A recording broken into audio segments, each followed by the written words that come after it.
Praise the Lord. கிறிஸ்துவுக்குள் எனக்கு மிகவும் பிரியமானவர்களே, ஆண்டவர் இயேசு கிறிஸ்துவின் நாமத்தினால் உங்களுக்கு சமாதானம் என்று நான் உங்களை வாழ்த்துகிறேன்.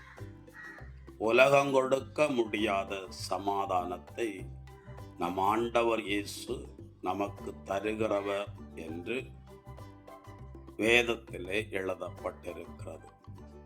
சமாதானமின்றி ஆறுதலின்றி தவிக்கிறவர்களாய் காணப்படக்கூடியவர்கள் மெய்யான சமாதானத்தை, மெய்யான ஆறுதலை தருகிற ஆண்டவரை நோக்கி பாருங்கள். அன்று அந்நாள் தான் ஒரு குழந்தையை பெற்றெடுக்க முடியாத வேதனையோடு இருக்கும்போது அந்த வீட்டில் இருக்கிற இன்னொரு பெண் வார்த்தையினால இந்த அன்னாளை காயப்படுத்தினாள். அதனால அன்னாள் நிம்மதியிழந்து காணப்பட்டாள். அன்று சாராள் கற்பந்தரிக்க முடியாத நிலையில் இருந்தபோது வேலைக்காரி ஆகார் கற்பந்தரித்ததினாலே அவள் தன் எஜமாட்டி சாராளை அற்பமாய் நினைத்தாளாம். அதனால அதுக்கு பிறகு அந்த வீட்டில் ஒரு சமாதான குறைவு.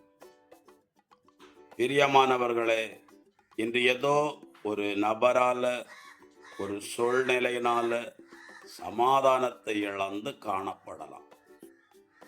ஆண்டவராகிய தேவன் தானே உங்கள் இருதயத்திற்கு சமாதானத்தை அருள்வாராக என்று நான் உங்களுக்காக ஆண்டவரிடத்திலே மன்றாடுகிறேன்.